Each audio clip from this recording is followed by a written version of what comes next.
Hi everyone, my name is Nicole Martinez and I will be presenting my Module 1 project.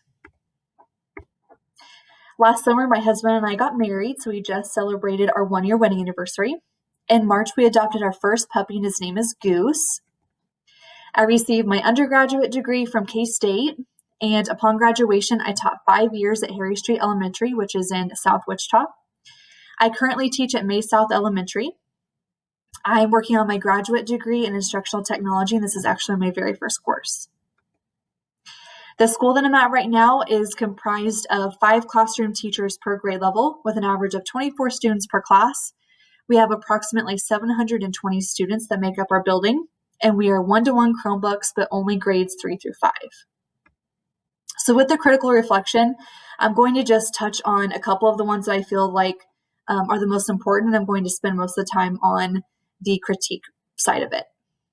With the 3 types of mindsets, because I've taught in such a diverse school, I definitely believe that all students can learn, but in order to do that successfully, you have to have realistic expectations of what your students are able to achieve, and you also have to foster those positive relationships with your students, parents, and also your teammates.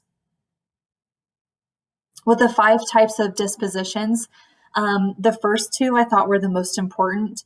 I definitely have more confidence in my students and my teammates than myself or my abilities, so I'm definitely working on that one. But I think that the teacher's confidence level depends a lot on his or her administration. And then I love the part that it talked about making decisions based on the needs of students and not public opinion. In order to be a risk taker and to be decisive, the administration must support the teachers taking risks. You also have to, again, know the needs of your students. And being a risk taker and being decisive helps to avoid the "this is how we've always done it" mindset. With the 3 types of practices, examining feedback and data, I think, is the most important one here. But in order to do that, your teachers and your staff must first feel comfortable providing feedback and voicing opinions or ideas. I think leaders must be open-minded, and leaders must also use the feedback and data to make changes or actions. With the 8 principles of ethical leadership, I think recognizing talent and then requiring high ethics from everyone are the 2 important ones here. They're all important, but these are the 2 that stood out to me the most. Recognizing talent when you see it, so valuing staff and students alike, using positive reinforcement, and just recognizing a job well done. And then requiring high ethics from everyone. I think it's really important that parents are held to the same standards. And in order to do that, you have to have clear communication on those expectations. As far as the critique part, with the mindsets, I definitely think that I excel at the first 2, but I need to improve on the 3rd one. I'm generally an optimistic and happy person, but I really need to concentrate on the little victories that happen throughout our day. With the disposition, I think a lot of these depend on your administration. And I would say out of the 5 principals that I've had, only 1 or 2 of them were even open or supportive to trying new methods or taking risks throughout the school. Practices I've already addressed on how feedback and data is crucial. And then with ethical leadership, I think it's important to find the balance between being sensitive and understanding, yet keeping those high expectations of others. So in order to support the educational success and well-being of each student and adult, school staff and leaders must agree upon and adopt a set of beliefs to foster a highly effective learning environment.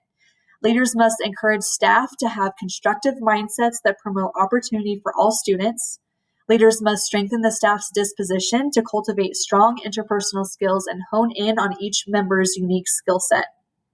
Leaders must be disciplined enough to focus on the task ahead and prioritize their work for the benefit of the entire school community. And then finally, leaders must follow ethical leadership practices that value teachers' contributions and advocate for the success and safety of their students.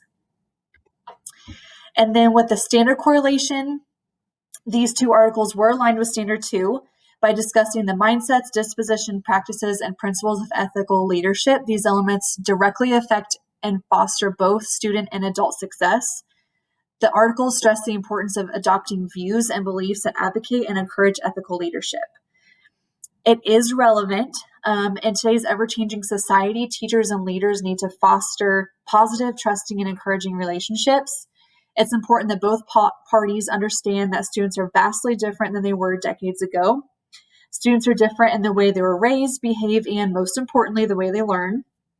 Leaders must be able to recognize talent, promote personal courage, and risk-taking in order to make instructional decisions based on the needs of their students. And then reflection, considering the various principles I've had in my very short teaching career, only a select few adopted or practiced any of these findings. And I find it interesting that my leaders who had the most positive impact on our staff and students were also the ones that possessed these findings. But I'm hopeful that we can start the shift in adopting these norms throughout the school systems and society to better prepare and challenge our students.